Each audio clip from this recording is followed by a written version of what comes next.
Assalamualaikum warahmatullahi wabarakatuh. Selamat berjumpa kembali dalam perkuliahan Tauhid. Dan tema kajian pada pekan ini adalah tentang Tauhid dan egalitarianisme. Apa itu egalitarianisme dan bagaimana hubungan antara konsep Tauhid La ilaha illallah dengan egalitarianisme ini. Egalitarianisme adalah paham atau konsep atau pandangan tentang bahwa manusia pada dasarnya atau hakikatnya memiliki posisi, harkat, derajat yang sama. Dengan ungkapan lain, egalitarianisme adalah konsep persamaan antara sesama manusia. Setiap agama diturunkan oleh Tuhan atau Allah Subhanahu wa Ta'ala dalam konsep agama Islam untuk memperbaiki kerusakan moral manusia. Oleh karena itu, agama selalu menjadi kritik, kemudian pembebas dari segala bentuk kezaliman, ketidakadilan, penindasan terhadap manusia ini, baik kerusakan moral tadi, kezaliman tadi, ketidakadilan tadi secara struktural maupun secara kultural. Dengan demikian, semua agama meletakkan manusia dan kemanusiaannya sebagai inti ajaran, sebagai concern dari perbaikan. Artinya agama diturunkan oleh Tuhan, Islam diturunkan oleh Allah Subhanahu wa Ta'ala ke dunia ini untuk kebaikan manusia dan kemanusiaannya, untuk membebaskan manusia dari kezaliman, dari ketidakadilan, dan dari kesewenang-wenangan sebuah sistem sosial. Karena itu, dan karena Islam adalah agama yang sangat concern terhadap human dignity, terhadap penghormatan manusia dan kemanusiaannya, Allah Subhanahu wa Ta'ala dalam Al-Quran tidak membeda-bedakan satu manusia dengan manusia lainnya, satu bangsa dengan bangsa lainnya. Semua sama, yang membedakan antara mereka adalah ketakwaannya. Dalam surat Al-Hujurat, Allah Subhanahu wa Ta'ala sudah berfirman, "Inna akramakum indallah atqakum." Sesungguhnya yang paling mulia di antara kalian, dan itu yang membedakannya, adalah yang paling bertakwa. Bukan yang kulit putih, bukan yang sawo matang, bukan yang kulit hitam, yang mata sipit atau mata coklat, mata biru, tetapi pembeda satu manusia dengan manusia lainnya di sisi Allah Subhanahu wa Ta'ala adalah karena ketakwaannya. Dari ajaran-ajaran teologis kemanusiaan agama Islam, Islam juga dulu menjadi antitesis terhadap sistem sosial yang zalim, sistem sosial yang tidak adil, sistem sosial yang sewenang-wenang, sistem sosial yang otoriter, sistem sosial yang totaliter. Oleh karena itu, tidak mengherankan jika Islam sejak awal kelahirannya di Mekah dimusuhi oleh para pembesar Mekah atau Quraisy, karena mereka ketika itu yang memiliki otoritas untuk berlaku sewenang-wenang, untuk berlaku tidak adil, untuk berlaku zalim kepada manusia yang lemah, kepada para budak.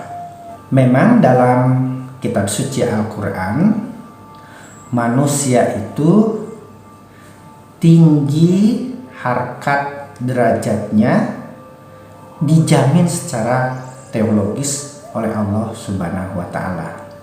Di surat At-Tin ayat 4, manusia dikatakan sebagai ahsanu takwim, sebagai sebaik-baik ciptaan Allah Subhanahu wa Ta'ala.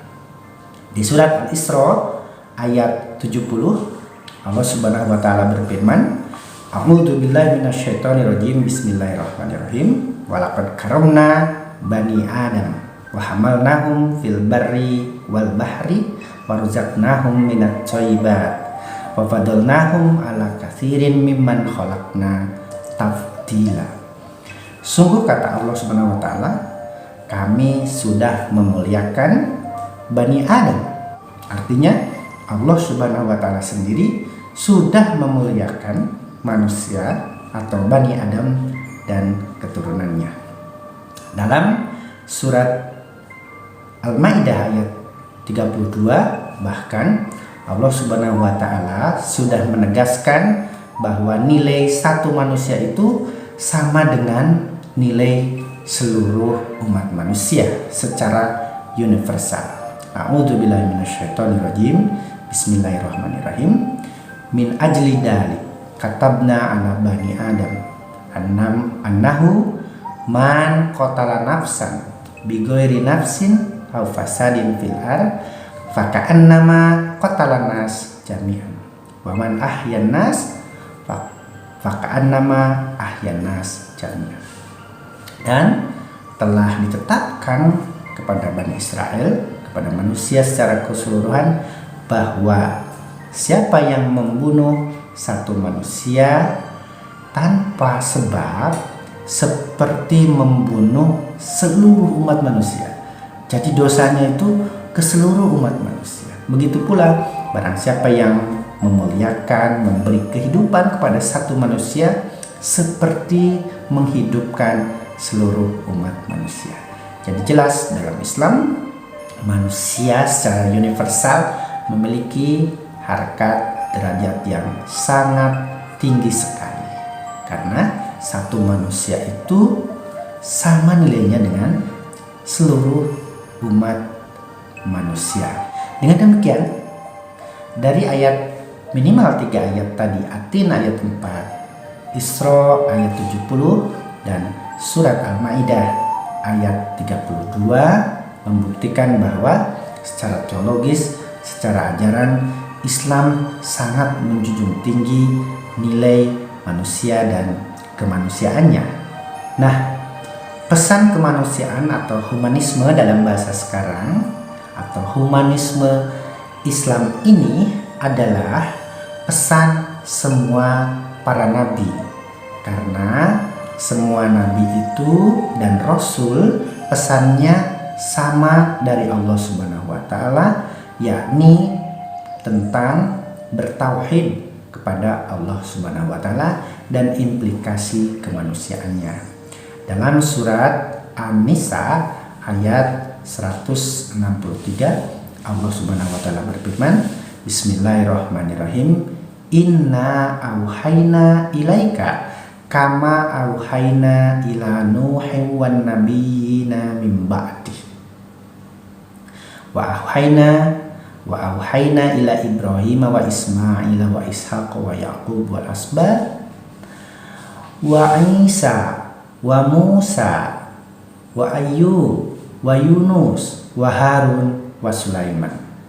Jadi Allah Subhanahu wa taala sudah menegaskan bahwa apa yang difirmankan ilaika, apa yang dipesankan, apa yang diwahyukan kepada Nabi Muhammad itu persis sama tentang tauhid yang diwahyukan kepada semua nabi. Yang pertama pada nabi dan rasul. Yang kedua dari ayat itu pesan tauhid sama semuanya, berimplikasi terhadap penghormatan harkat derajat kemanusiaan. Dengan demikian, jika Allah yang sangat berkuasa dan pesannya adalah sama, maka hanya Allah lah yang berkuasa atas manusia, sehingga tidak dibenarkan seorang manusia menguasai, zolim, tidak adil terhadap manusia lainnya dengan argumen apapun, karena semua manusia adalah egaliter, semua manusia adalah sama. Tidak boleh satu manusia menguasai manusia yang lain, mengeksploitasi manusia yang lain. Yang boleh menguasai manusia itu adalah Allah Subhanahu wa taala. Itu pun Allah Subhanahu wa taala itu juga tidak kejam seperti dalam kasus disembelihnya atau rencana penyembelihan Nabi Ismail alaihissalam. Allah Subhanahu wa taala tidak kejam, tidak menunjukkan kebesarannya dengan membiarkan Nabi Ibrahim menjalankan perintah menyembelih Nabi Ismail. Tapi Allah dengan kekuasaannya, walaupun berkuasa terhadap manusia, dan dengan kasih sayangnya tidak membiarkan penyembelihan manusia walaupun atas nama perintah Allah Subhanahu wa taala. Allah Subhanahu wa taala menggantinya dengan seekor kambing. Bagaimana emansipasi atau egalitarianisme manusia secara pribadi, secara individu mesti diraih oleh setiap manusia? Yang pertama, bahwa tentu harus selalu diingat bahwa di 3 surat minimal tadi Allah Subhanahu wa taala telah memuliakan manusia dan melebihkan mereka dari yang lain. Inilah bukti human dignity, bukti bahwa harga diri manusia atau humanisme dalam Islam sangat dijunjung tinggi sekali, sehingga penghormatan terhadap satu manusia, waman ahyanas faka'annama ahyanas jami'an, seperti penghormatan, pemuliaan terhadap seluruh manusia. Sebelum ayat ini, membunuh satu manusia seperti membunuh seluruh manusia, sebuah dosa yang sangat besar, sebuah dosa kosmis. Nah, oleh karena itu seseorang, setiap manusia untuk memuliakan dirinya, untuk menjadikannya posisi egaliter, sama dengan manusia yang lain, tidak ada jalan kecuali bertauhid kepada Allah Subhanahu wa taala. Hanya menyembah Allah Subhanahu wa taala. Tidak menyembah penguasa, tidak menyembah golongan tertentu, tapi hanya menyembah, hanya takut, hanya mengabdi, hanya menjadikan budak bagi Allah Subhanahu wa taala, baru dia akan mengalami egaliter. Dia akan mencapai kedudukan yang sama dengan manusia yang lain, tidak diperbudak, tidak dizolimi, tidak menghamba kepada manusia lainnya. Untuk itu, menurut Nurholis Majid, perlu kita setiap orang untuk melihat grafis gambar hubungan antara Allah, manusia, dan alam atau makhluk yang lain. Nurholis Majid menggambarkan bahwa Allah itu di atas, di tengahnya manusia, di bawahnya lagi alam ini. Bagaimana hubungan manusia dengan Allah dan dengan alam ini? Kata Nurholis Majid, manusia harus melihat Allah ke atas, sedangkan manusia harus melihat alam ke bawah, sehingga tidak salah meletakkan alam di bawah, Allah di atas. Tidak menempatkan alam sejajar dengan Allah, karena yang akan terjadi adalah seperti kemarin, mitologi alam. Tapi alam itu sudah ditundukkan oleh Allah Subhanahu wa taala di bawah posisi manusia untuk dimanfaatkan, untuk dieksplorasi. Nah, dari sinilah grafis yang digambarkan oleh Nurholis Majid untuk bagaimana seseorang atau setiap manusia bisa meraih, mengemansipasi dirinya dengan ajaran tauhid ini. Oleh karena itu, seorang yang bertauhid sama kedudukannya dengan manusia lainnya. Seorang tauhider, seorang yang bertauhid, hidupnya otentik, asli, tidak ditakuti oleh manusia lain. Dia hubungannya sama, hidupnya utuh, optimis, dia bisa sempurna karena seorang yang bertauhid hidup sesuai dengan desain Allah Subhanahu wa taala. Apa desain tadi? Dia melihat Allah ke atas, dia melihat alam ke bawah, tidak sebaliknya. Selanjutnya, bagaimana egalitarianisme kemanusiaan secara universal ini? Dalam kajian tauhid, asal kemanusiaan itu dari dan menuju Allah Subhanahu wa Ta'ala. Semua makhluk ini, semua manusia ini berasal dari Allah Subhanahu wa Ta'ala dan akan kembali kepada Allah Subhanahu wa Ta'ala. Di surat Al-Baqarah ayat 159, Inna lillahi wa inna ilaihi raji'un. Sesungguhnya kami dari Allah dan akan kembali kepada Allah Subhanahu wa Ta'ala. Oleh karena itu, sisi esoteris tauhid ini atau tauhid ini karena berasal, berpusat dan akan kembali kepada Allah, berarti berpusat kepada Allah. Sisi esoteris tauhid ini adalah teosentrisme, semua berpusat kepada Allah Subhanahu wa Ta'ala. Tapi sisi eksoterisnya adalah antroposentrisme, bahwa orang yang bertauhid itu harus berdimensi sosio-historis berupa amal salih kepada sesama manusia. Oleh karena itu, dalam tauhid ini sifatnya secara esoteris itu teosentrisme, berpusat pada Allah, esoteris tauhid, tetapi eksoterisnya keluarnya itu bersifat antroposentris. Artinya keyakinan bertauhid kepada Allah Subhanahu wa Ta'ala ini harus tercermin, terbukti nyata dalam karya, tindakan, perbuatan kebaikan amal soleh kepada sesama manusia secara universal, an-nas, bukan al-mu'minun saja, bukan al-muslimun saja, tetapi semangat egalitarianisme ini, persamaan ini, amal soleh ini untuk seluruh umat manusia. Nah, jelas sekali dari penjelasan-penjelasan tadi bahwa seseorang yang bertauhid itu dia berperi kemanusiaan. Dia memiliki pandangan kemanusiaan, dia memiliki pandangan, pendapat, perilaku yang sangat humanis, sangat manusiawi. Seorang bertauhid juga bertindak nyata dalam karya kebaikan dan menjunjung tinggi manusia dan kemanusiaannya secara universal.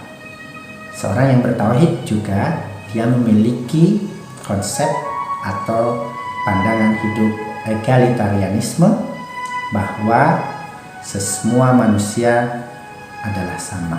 Artinya seorang yang bertauhid dia berperilaku, bersikap egaliter terhadap sesama manusia. Hal itu harus, sikap dan perilaku egaliter tadi tercermin dalam perilakunya yang saling menghargai antar sesama, tasamu, saling membantu bekerja sama atau ta'awun kepada siapapun tanpa memandang asal usul, jenis kelamin, status sosial manusia tersebut. Karena seorang yang bertauhid atau tauhider memiliki pandangan, jika dalam surat Al-Isra ayat 70 Allah Subhanahu wa Ta'ala saja memuliakan manusia dan memberi kelebihan manusia dari makhluk yang lain, apalagi kita sebagai manusia lebih wajib, lebih harus untuk memuliakan manusia, untuk memuliakan sesama. Allah Subhanahu wa Ta'ala saja memuliakan, memberi rezekinya dari yang baik-baik, apalagi kita sesama manusia pasti wajib, pasti lebih harus untuk memuliakan sesama. Dengan demikian jelaslah bahwa humanisme dalam Islam yang melahirkan egalitarianisme, pandangan persamaan antar sesama itu harus atau berlandaskan tauhid la ilaha illallah. Mengapa demikian? Karena kemanusiaan sejati itu hanya bisa didapat dengan tauhid, hanya bisa didapat dengan menyembah, mengabdi, menundukkan diri hanya kepada Allah Subhanahu wa Ta'ala.